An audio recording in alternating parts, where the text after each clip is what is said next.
Hey everyone, welcome to today's video. Welcome to the Gaming Daddy channel. So today I'm going to be talking about the summit mode, and this is basically PTS feedback. I made a video titled how to fix a summit. It's part 1, and if you haven't seen that video, go ahead and check it out. It will give a lot of context to why I'm making a second part of this entire discussion, which is pretty much something that I'm stemming from my initial thoughts when we heard about the possibility of a skyscraper based mode. I talked about 3 things I felt the summit needed to do very well in order for players to engage it.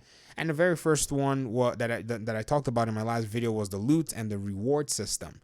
Now I'm going to talk about another aspect of it, which is the engaging and interesting aspect of it, because a lot of people have played this mode. Some people have seen it and they said it just looks a little bit repetitive.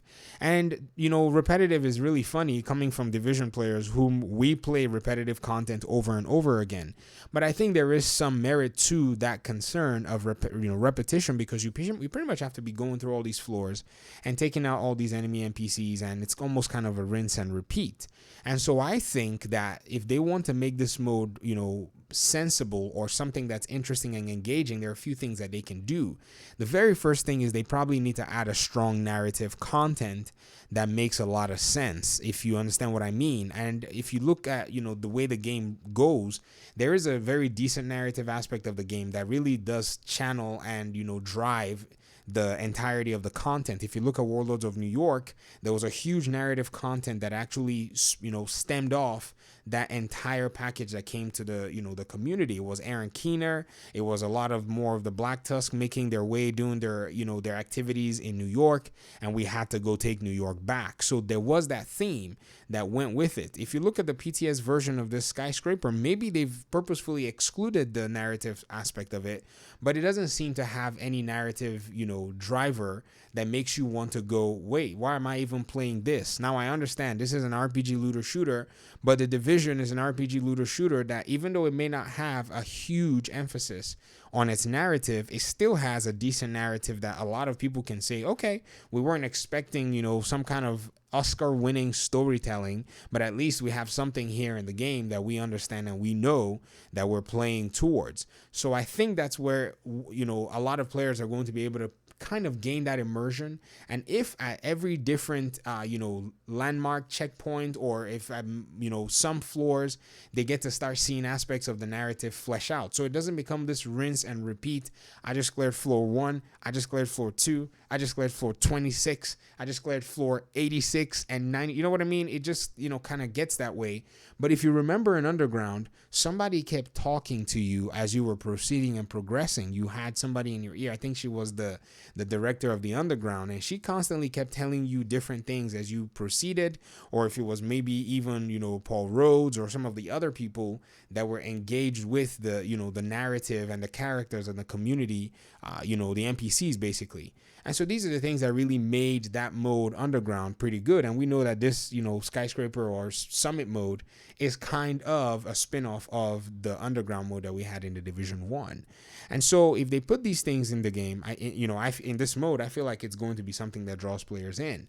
Now, if you look at something else that a lot of players are talking about, it's like, why don't we have much more of a challenging aspect through this whole mode, where they just restructure the entire mode? And I was wondering what kind of example that will be. They said, why not just make it interesting, somewhat like a survival type play, where each floor will come with a specific aspect of the character. Like, you land here, you have no gear, and you basically with a sidearm fight your way all the way up through all the floors, using different kinds of your tactics, finding different things to help you build maybe weapons, to craft gear, craft skills. As you're moving through the different floors, you get to start opening chests and boxes, searching all around the building to be able to get yourself stronger. And by the time you reach level 100, you would have accumulated all the gear that you need to fight the bosses at the end.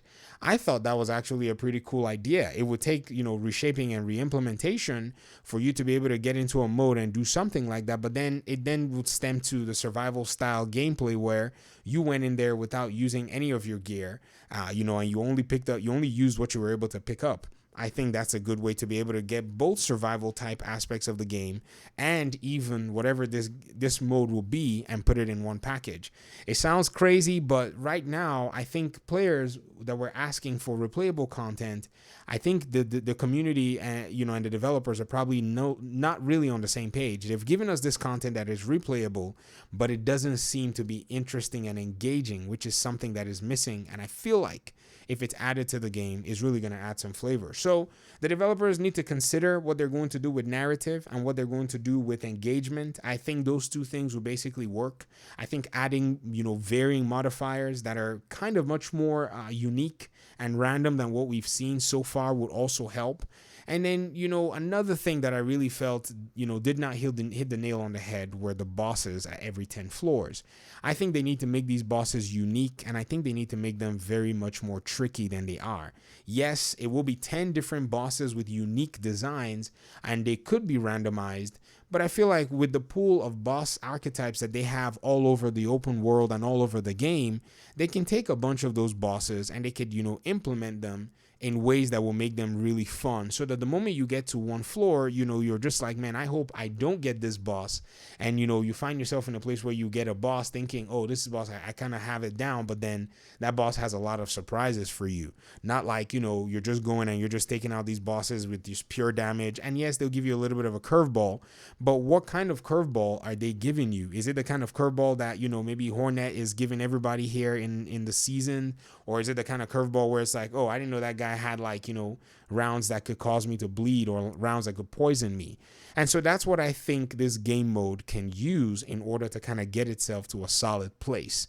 So these are just a few of my suggestions. They're a little rough on the edges the way I've presented it. I just wanted to just share those ideas with you guys because some of them are ideas that I got, basically from the community, and some of them are ideas that I did think about. But I want to hear your thoughts in the comment section. I mean, yeah, I can sit here and spout my ideas all day, but one thing about the community is I may have an idea that a lot of people may go ahead and say, you see, if you think about it this way, there are loopholes, and there's a weird way where your ideas might not be practical. So I want to hear you guys' thoughts on all of this, and I want to hear what your thoughts are. What do you think this mode can use to be much more interesting and engaging? I think that's the next part, because the tower is already there. The 100 floors are already there. What can they do to make it engaging for players to actually want to play it and even want to come back to playing it? So that's it for me for this video. Thank you so much for your time and audience. I appreciate you guys a lot, and hopefully we'll see in another video. Peace.